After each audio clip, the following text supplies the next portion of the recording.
कहानी की शुरुआत होती है हजारों साल पहले। एक आदमी जिसका नाम वेनचू था, उसे 10 ऐसी रहस्यमयी रिंग्स मिली जो इस दुनिया की नहीं थीं। इन 10 रिंग्स ने उसे न केवल बेहिसाब ताकत दी, बल्कि उसे कभी न मरने का वरदान भी दिया। अगर वो चाहता तो इन शक्तियों का इस्तेमाल दुनिया की भलाई के लिए कर सकता था, लेकिन उसने लालच का रास्ता चुना। उसने अपनी एक विशाल सेना बनाई जिसे 10 रिंग्स का नाम दिया गया। सदियों तक उसने दुनिया भर की सरकारों को गिराया और राज किया। वेंचू के पास सब कुछ था, ताकत, पैसा और अमरता, लेकिन उसके मन की शांति अभी भी उसे नहीं मिली थी। वह अपनी ताकत को और बढ़ाना चाहता था, और इसी खोज में उसे तालो नाम के एक प्राचीन और रहस्यमयी गांव के बारे में पता चलता है। कहा जाता था कि तालो के लोग देवताओं की युद्ध कला जानते हैं और वहां जादुई जीव रहते हैं। वेनचू अपनी पूरी फौज और गाड़ियों के काफिले के साथ उस जादुई जंगल में घुस जाता है जो तालो का रास्ता रोकता था। लेकिन वह जंगल एक भूल भुलैया था जो किसी को भी जिंदा वापस नहीं जाने देता था। उसकी पूरी सेना मारी जाती है, गाड़ियां खाई में गिर जाती हैं, लेकिन उन 10 रिंग्स की ताकत वेनचू को बचा लेती है।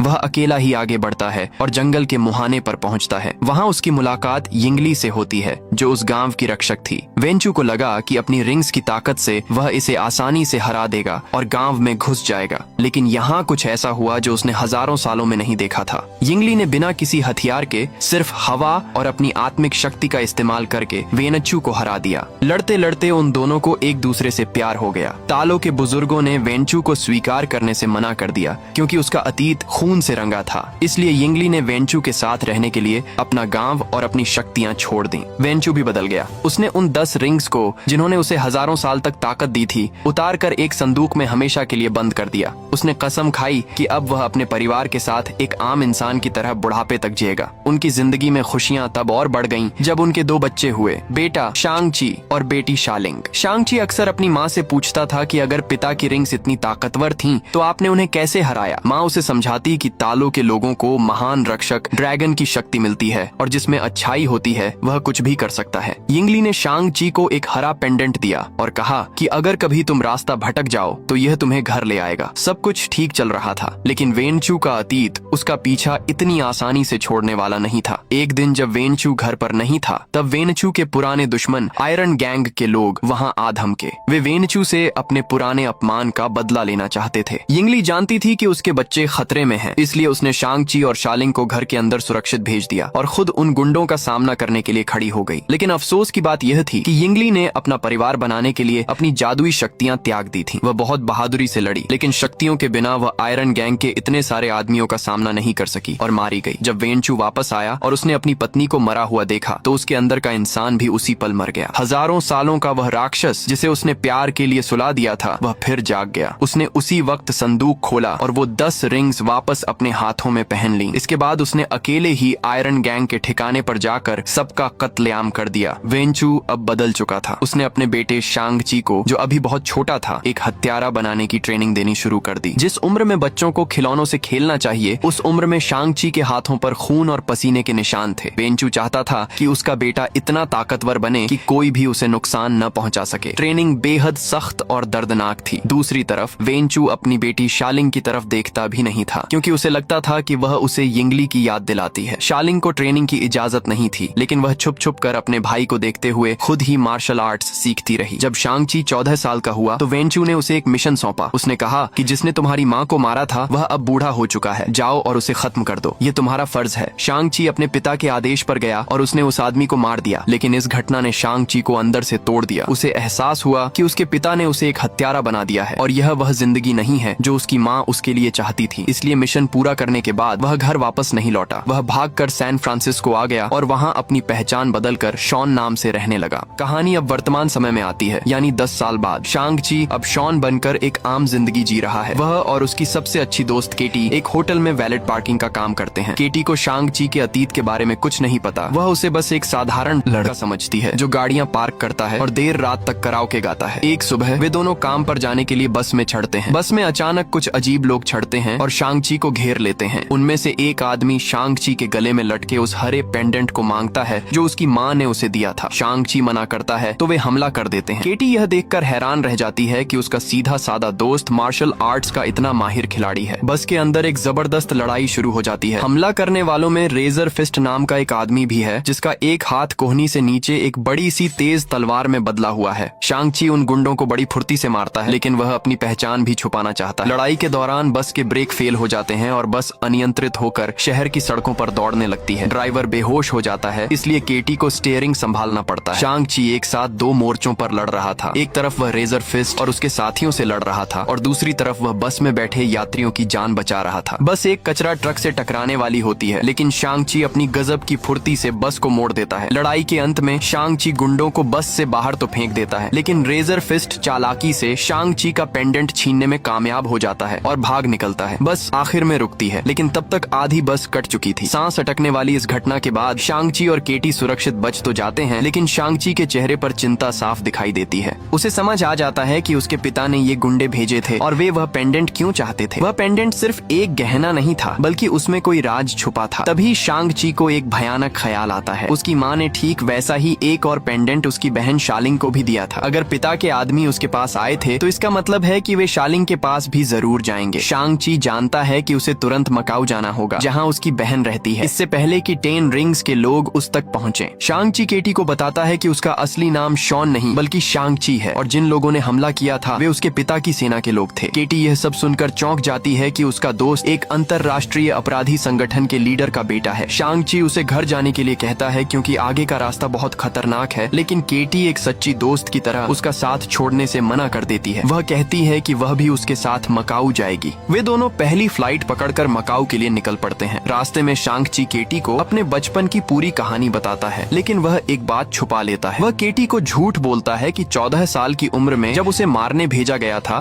तो उसने उस आदमी को नहीं मारा था। वह केटी की नजरों में बुरा नहीं बनना चाहता था। मकाऊ पहुंचकर वे उस पत्ते पर जाते हैं जो शालिंग ने कभी शांग-ची को एक पोस्ट कार्ड पर भेजा था। उन्हें उम्मीद थी कि यह कोई घर या सुरक्षित जगह होगी, लेकिन वहां पहुंचकर वे हैरान रह जाते हैं। वह जगह एक बहुत बड़ा और खतरनाक अंडरग्राउंड फाइटिंग क्लब था, जहां लोग जानलेवा लड़ाइयां लड़ते थे और उन पर सट्टा लगाते थे। ये जगह बाहर से जितनी शांत दिखती थी, अंदर से उतनी ही खूंखार थी। शांग-ची वहां अपनी बहन को ढूंढने की कोशिश कर रहा था, लेकिन उसे यह नहीं पता था कि उसने अनजाने में खुद को एक जाल में फंसा लिया है। वहाँ के नियम बहुत सख्त थे और किसी भी बाहरी इंसान का वहाँ से बिना लड़े वापस जाना नामुमकिन था। उसे बताया जाता है कि अगर उसे फाइट क्लब के मालिक से मिलना है तो उसे रिंग में उतरना होगा। उसे एक एग्रीमेंट साइन करना पड़ता है और तभी अनाउंसर यह ऐलान करता है कि आज की मुख्य लड़ाई बस बॉय यानी शांग-ची और फाइट क्लब की चैंपियन के बीच होगी। जैसे ही शांग-ची रिंग में पहुंचता है और अपनी विरोधी का चेहरा देखता है, उसके पैरों तले जमीन खिसक जाती है। वह कोई और नहीं बल्कि उसकी अपनी सगी बहन शालिंग थी, जो उसे देखकर बिल्कुल भी खुश नहीं लग रही थी। शालिंग की आंखों में भाई के लिए प्यार नहीं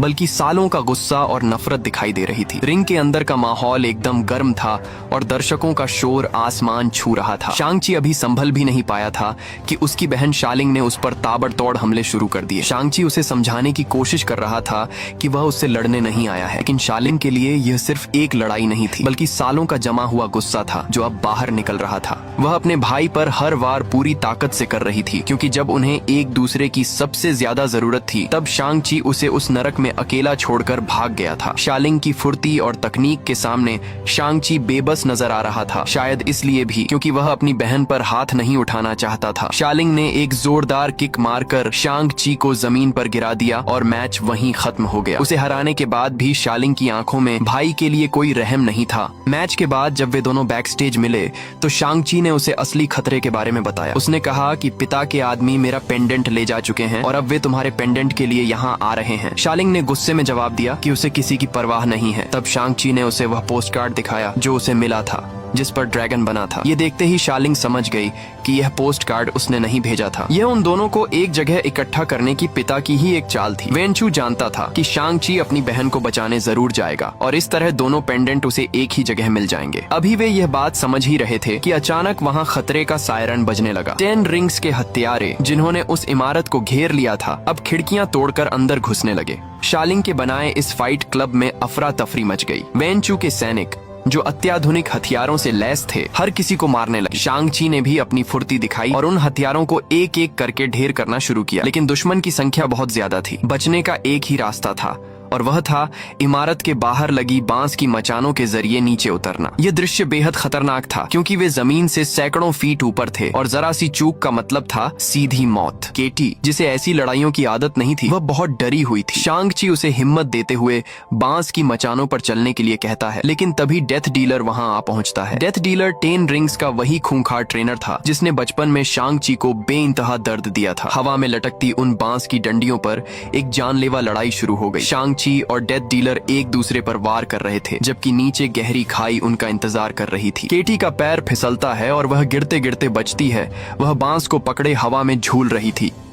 तभी एक हत्यारा उस पर वार करने ही वाला था कि शालिंग ने सही वक्त पर आकर उसे बचा लिया। शालिंग ने साबित कर दिया कि भले ही वह अपने भाई से नाराज है, लेकिन मुसीबत में वह उसका साथ नहीं छोड़ेगी। शांग-ची और डेथ डीलर की लड़ाई अपने चरम पर थी। शांग-ची के अंदर बचपन का वो डर अब गुस्से में बदल चुका था। वह डेथ डीलर को पीटने लगता है और उसे मारने ही वाला होता है कि तभी एक जोरदार नीली रोशनी चमकती है। 10 रिंग्स की वह शक्तिशाली झनकार गूंजती है और वेनचू वहां आ जाता है। अपनी जादुई रिंग्स की ताकत से वह शांग-ची को पीछे धकेल देता है और लड़ाई को एक पल में रोक देता है। वेनचू अपने दोनों बच्चों को देखकर मुस्कुराता है जैसे कि कुछ हुआ ही ना हो। वह बड़े प्यार से कहता है कि उसे उनकी बहुत याद आई। यह एक अजीब और डरावना पल था क्योंकि एक तरफ उसने पूरी सेना भेजकर उन पर हमला करवाया था और अब वह एक पिता होने का नाटक कर रहा था। वेनचू उन दोनों से उनके पेंडेंट ले लेता है क्योंकि उसका असली मकसद यही था। इसके बाद वह उन सबको अपने हेलीकॉप्टर में बैठाकर अपने पहाड़ी किले यानी 10 रिंग्स के हेडक्वार्टर ले जाता है। रास्ते में और वहां पहुंचकर शालिंग केटी को बताती है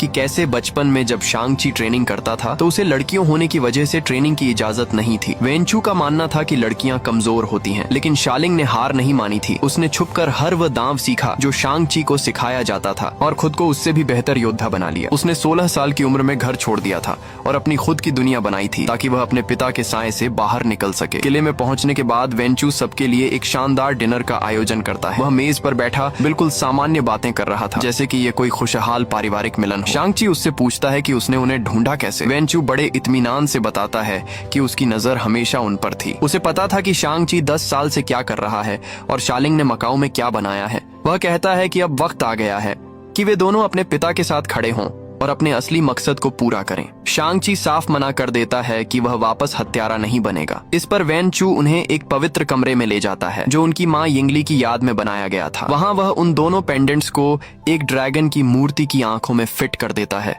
जैसे ही पेंडेंट लगते हैं, वहां रखा पानी जादुई तरीके से हवा में तैरने लगता है और जमकर एक नक्शे का रूप ले लेता है। यह नक्शा उस जादुई जंगल का रास्ता दिखा रहा था जिसके पार तालो गांव था। वेनचू अब अपनी पागलपन की हद जाहिर करता है। वह अपने बच्चों को बताता है कि तुम्हारी माँ मरी नहीं है, बल्कि तालो के लोगों ने उसे उस गांव के एक पहाड़ के पीछे कैद कर रखा है। शांग-ची और शालिंग को अपने कानों पर विश्वास नहीं होता। वेनचू कहता है कि जब भी वह इस कमरे में अकेला बैठता है तो उसे यिंगली की आवाज सुनाई देती है। वह उसे पुकारती है, मदद मांगती है और कहती है कि उसे बचा लो। शांग-ची समझ जाता है कि उसके पिता अपना मानसिक संतुलन खो चुके हैं। वह उन्हें समझाने की कोशिश करता है कि माँ अब इस दुनिया में नहीं है। हमने खुद उन्हें अपनी आंखों के सामने मरते देखा था। लेकिन वेनचू सुनने को तैयार नहीं था। उसका दुख और अमृता का श्राप उसे इस भ्रम में ले गया था कि वह अपनी ताकत से मौत को भी हरा सकता है। वेनचू अपनी योजना बताता है कि वह 3 दिन बाद जब रास्ता खुलेगा अपनी पूरी सेना लेकर तालो जाएगा और उस पूरे गांव को जलाकर राख कर देगा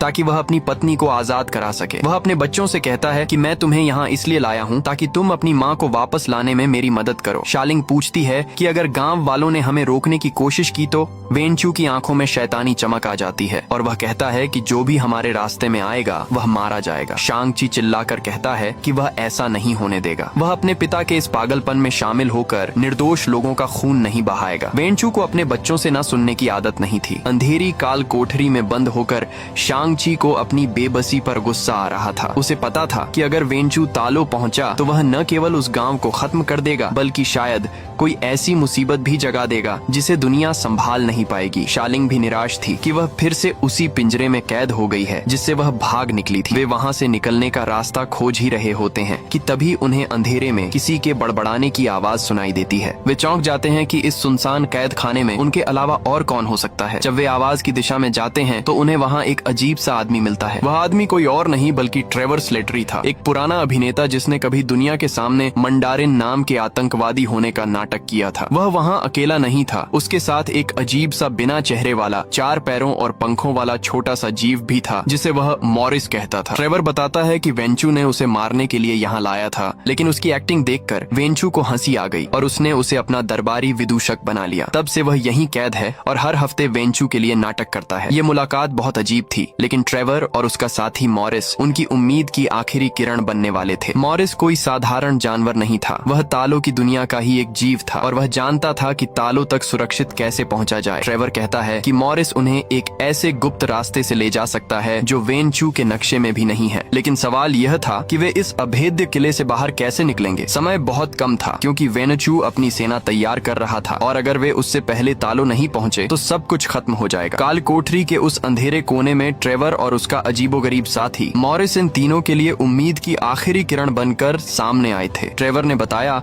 कि मॉरिस एक जादुई जीव है जो बिना चेहरे के भी सब कुछ देख और समझ सकता है, और सबसे बड़ी बात यह कि वह तालो गांव का ही रहने वाला है। मॉरिस को उस भूल भुलैया वाले जंगल का हर एक चोर रास्ता पता था जिससे वे सुरक्षित वहां पहुंच सकते थे। अब उनके पास एक प्लान था, लेकिन उसे अंजाम देना लोहे के चने चबाने जैसा था। उन्हें सबसे पहले इस कैद से बाहर निकलना था और फिर वेंचू की ही गाड़ियों में से एक को चुराकर भागना था। शालिंग ने अपनी होशियारी दिखाई और काल कोठरी के अंदर एक छिपी हुई सुरंग खोज निकाली जो शायद पुराने समय में निकासी के लिए बनाई गई होगी। वे सभी उस संकरी और गंदी सुरंग के रास्ते गैराज की तरफ बढ़ने लगे जहां 10 रिंग्स की गाड़ियां खड़ी थीं। गैराज में पहुंचकर उन्होंने देखा कि वहां वेंचू की सेना की सबसे बेहतरीन और तेज रफ्तार गाड़ियां मौजूद थीं।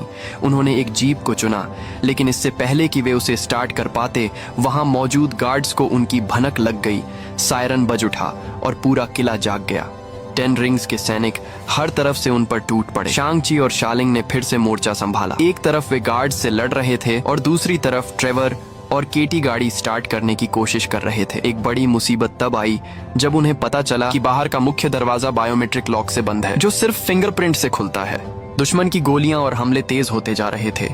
तभी शांग-ची ने गजब की फुर्ती दिखाते हुए एक सैनिक को बेहोश किया और उसके हाथ के अंगूठे का इस्तेमाल करके गेट को अनलॉक कर दिया और वे लोग गोलियों की बौछार के बीच वहां से भागने में कामयाब हो गए। अब असली चुनौती शुरू हुई क्योंकि वे उस जानलेवा जंगल में प्रवेश कर चुके थे। वेंचू के पास नक्शा था, लेकिन उसके मुताबिक रास्ता 3 दिन बाद खुलने वाला था, मगर मॉरिस उन्हें एक ऐसे रास्ते से ले जा रहा था जो हमेशा खुला रहता था लेकिन बेहद खतरनाक था। यह जंगल जिंदा था, पेड़ अपनी जगह बदल रहे थे और रास्ता हर पल और संकरा होता जा रहा था। ऐसा लग रहा था जैसे जंगल उन्हें निगल जाना चाहता है। ट्रेवर लगातार मॉरिस की अजीब आवाजों को ट्रांसलेट करके केटी को रास्ता बता रहा था, कभी दाएं कभी बाएं तो कभी सीधे खाई की तरफ। केटी जो एक बेहतरीन ड्राइवर थी, अपनी जिंदगी की सबसे मुश्किल ड्राइविंग कर रही थी। एक पल ऐसा आया जब लगा कि वे खाई में गिर जाएंगे, लेकिन मॉरिस के कहने पर केटी ने गाड़ी को सीधे उस खाई की तरफ दौड़ा दिया। यह एक छलावा था। जैसे ही गाड़ी खाई में कूदी, वे गिरे नहीं बल्कि पानी की एक दीवार को चीरते हुए एक दूसरी ही दुनिया में पहुंच गए। अचानक सब कुछ शांत हो गया। जंगल का वह डरावना शोर खत्म हो गया और उनके सामने एक बेहद खूबसूरत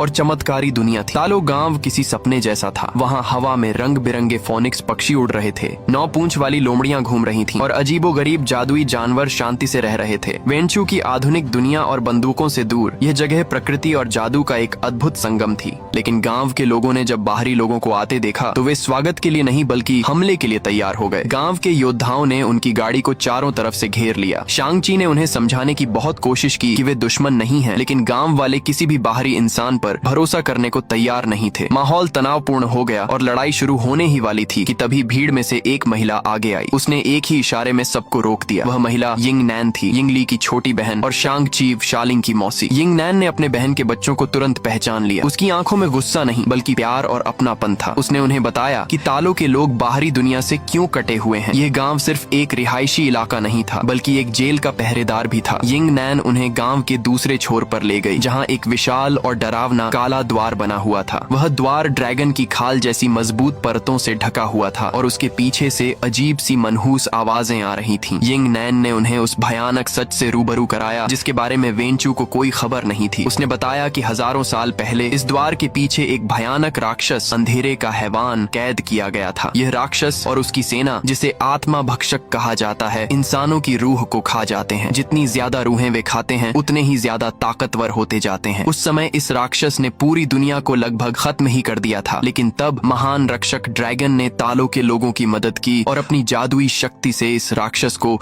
इस काले द्वार के पीछे कैद कर दिया। शांग-ची को अब सारी बात शीशे की तरह साफ हो गई। वह समझ गया कि उसके पिता को जो आवाजें सुनाई दे रही हैं वह उसकी माँ की नहीं है, वह अंधेरे का हैवान है जो वेंचू की पत्नी की आवाज की नकल कर रहा है। ये राक्षस जानता है कि वेंचू के पास 10 रिंग्स की ताकत है जो इस द्वार को तोड़ने की क्षमता रखती है। इसीलिए वह वेंचू के दिमाग से खेल रहा है, उसके प्यार और दुख का फायदा उठा रहा है ताकि वह उस द्वार को खोल दे। अगर वह द्वार खुला तो न केवल वेंचू मारा जाएगा बल्कि वह राक्षस आजाद होकर पूरी दुनिया की हर एक रूह को निगल लेगा। ये सिर्फ एक परिवार की लड़ाई नहीं थी बल्कि पूरी मानवता को बचाने की जंग थी। यिंग नैन ने उन्हें बताया कि तुम्हारे पिता अकेले नहीं हैं जिसे यह आवाज सुनाई दी है। इससे पहले भी कई लोग इस झांसे में आ चुके हैं, लेकिन वेंचू के पास रिंग्स हैं, इसलिए वह सबसे बड़ा खतरा है। काले द्वार की दरारों से निकलती हुई वो काली परछाइयां अब एक भयानक हकीकत बन चुकी थीं। वेंचू को लगा था कि द्वार के पीछे उसकी पत्नी है, लेकिन वहां से निकलने वाले वे आत्मा भक्षक किसी के सगे नहीं थे। उन उड़ने वाले राक्षसों ने बाहर आते ही तबाही मचानी शुरू कर दी। सबसे पहले उन्होंने वेंचू की सेना पर ही हमला बोला। 10 रिंग्स के सैनिक अपनी आधुनिक बंदूकों से उन पर गोलियां बरसा रहे थे, लेकिन उन गोलियों का उन परछाइयों पर कोई असर नहीं हो रहा था। यह एक तरफा कत्लेआम था। तभी वहाँ एक रोंगटे खड़े कर देने वाली घटना घटी। 10 रिंग्स का सबसे खूंखार हत्यारा डेथ डीलर, जिसने पूरी जिंदगी दूसरों की जान ली थी, उसका सामना एक आत्मा भक्षक से हुआ। डेथ डीलर ने अपने खंजरों से हमला किया, लेकिन वह राक्षस उसके शरीर से आर पार हो गया और अगले ही पल उसने डेथ डीलर की रूह खींच ली। उसका बेजान शरीर जमीन पर गिर पड़ा। ये दृश्य देखकर रेजर फिस्ट और बाकी सैनिकों के होश उड़ गए। उन्हें समझ आ गया कि उनके हथियार यहाँ खिलौनों के बराबर हैं। यिंग नैन ने चिल्लाकर कहा कि इन राक्षसों को सिर्फ ड्रैगन की खाल से बने हथियारों से ही मारा जा सकता है। अब उनके पास कोई विकल्प नहीं था। जिंदा रहने के लिए कल तक के जानी दुश्मनों को अब दोस्त बनना पड़ा। 10 रिंग्स की सेना और तालों के गांव वालों ने एक ऐतिहासिक गठबंधन किया। गांव वालों ने अपने हथियार सैनिकों को दिए और अब वे सब मिलकर उन उड़ते हुए शैतानों का सामना करने लगे। हर कोई अपनी जान की बाजी लगा रहा था, क्योंकि वे जानते थे कि अगर ये राक्षस यहाँ से बाहर निकल गए तो पूरी दुनिया शमशान बन जाएगी। दूसरी तरफ झील की गहराइयों में डूबते हुए शांग-ची के साथ एक चमत्कार हो रहा था। पानी के अंदर उसे अपनी माँ की बातें याद आ रही थीं। उसे अपना असली अस्तित्व समझ आ रहा था। तभी गहरे पानी के अंधेरे में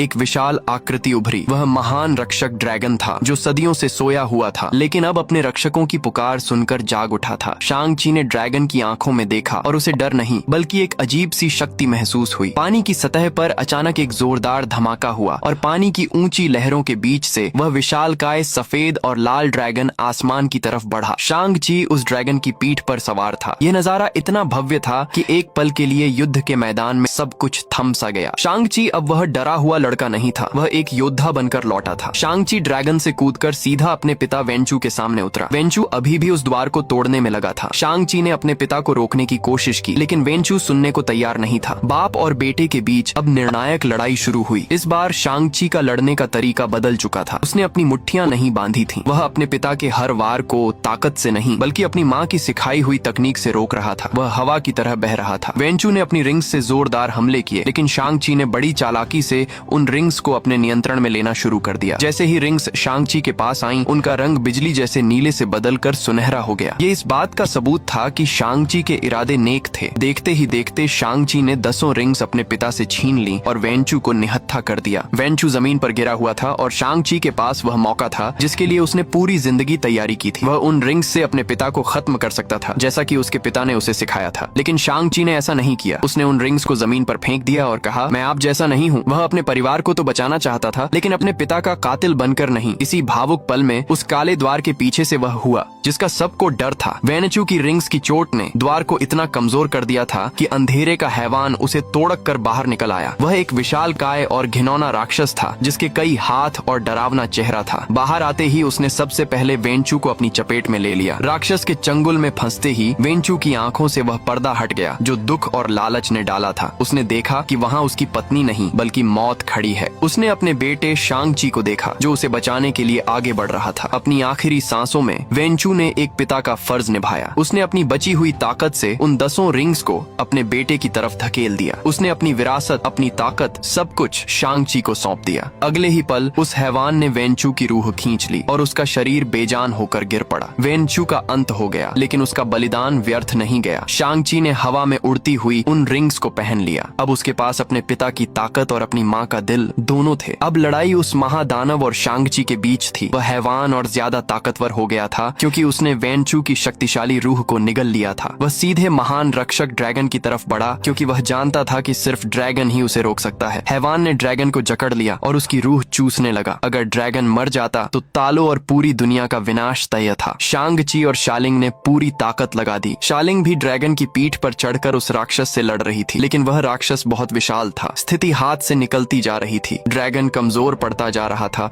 और उसकी रूह उसके शरीर से बाहर खींची जा रही थी। तभी नीचे जमीन पर खड़ी केटी ने वह किया जिसकी उम्मीद किसी को नहीं थी। उसके हाथ में एक धनुष था और तरकश में सिर्फ एक तीर बचा था। उसने जो कुछ भी एक दिन की ट्रेनिंग में सीखा था उसे याद किया। उसने अपनी आंखें बंद की, गहरी सांस ली और अपना निशाना उस राक्षस के गले पर लगाया जहां वह सबसे ज्यादा कमजोर था। हवा का रुख और शोर शराबा सब कुछ भूलकर उसने तीर छोड़ दिया। तीर हवा को चीरता हुआ सीधा जाकर उस राक्षस के गले में धंस गया। राक्षस दर्द से कराह उठा और उसकी पकड़ ढीली पड़ गई। ये वह मौका था जिसका शांग-ची इंतजार कर रहा था। शांग-ची ने उस हैवान के मुंह के अंदर छलांग लगा दी। उसने अपने हाथों की 10 रिंग्स को घुमाया और अपनी सारी आत्मिक शक्ति उन रिंग्स में डाल दी। राक्षस के अंदर एक सुनहरी रोशनी चमकने लगी। शांग-ची ने अंदर से एक जोरदार विस्फोट किया। वह धमाका इतना जबरदस्त था कि उस अंधेरे के हैवान के परखच्चे उड़ गए। उसके टुकड़े टुकड़े होकर हवा में बिखर गए और उसके साथ ही वे सारे छोटे आत्मा भक्षक भी नष्ट हो गए। आसमान साफ हो गया और वह काली छाया हमेशा के लिए खत्म हो गई। शांग-ची सुरक्षित जमीन पर उतरा। लड़ाई खत्म हो चुकी थी, लेकिन उसकी कीमत बहुत भारी थी। शाम को तालो गांव में एक बेहद भावुक नजारा था। झील के किनारे उन सभी लोगों के सम्मान में कागज के लालटेन जलाकर पानी में छोड़े जा रहे थे जिन्होंने इस युद्ध में अपनी जान दी थी। शांग-ची और शालिंग ने भी अपने पिता के लिए एक लालटेन जलाया। भले ही वेनचू ने बहुत गलतियां की थी, लेकिन अंत में उसने अपने बच्चों को चुना था। शांग-ची और शालिंग अब एक दूसरे के करीब आ गए थे। उनके बीच की कड़वाहट खत्म हो चुकी थी। शालिंग ने कहा कि उसे अपना रास्ता खुद बनाना है और शांग-ची ने उसे विदा किया, यह सोचते हुए कि वह अपने पिता के साम्राज्य को खत्म करने जा रही है। कहानी वापस सैन फ्रांसिस्को पहुंचती है। शांग-ची और केटी अपने उसी पुराने रेस्टोरेंट में दोस्तों के साथ बैठे हैं। वे बड़े जोश में बता रहे हैं कि कैसे उन्होंने एक ड्रैगन की सवारी की और दुनिया को बचाया, लेकिन उनके दोस्त उनकी बातों पर हंस रहे हैं और इसे मजाक समझ रहे हैं। उन्हें लगता है कि ये दोनों कोई मनगढ़ंत कहानी सुना रहे हैं। तभी अचानक रेस्टोरेंट के बीचों बीच एक जादुई गोला बनता है और उसमें से डॉक्टर स्ट्रेंज का साथी वॉन्ग बाहर निकलता है। पूरा रेस्टोरेंट सन्न रह जाता है। वॉन्ग शांग-ची और केटी को बुलाता है और कहता है कि उन्हें तुरंत उसके साथ चलना होगा क्योंकि उन रिंग्स के बारे में कुछ बात करनी है। शांग-ची और केटी हैरान दोस्तों को वहीं छोड़कर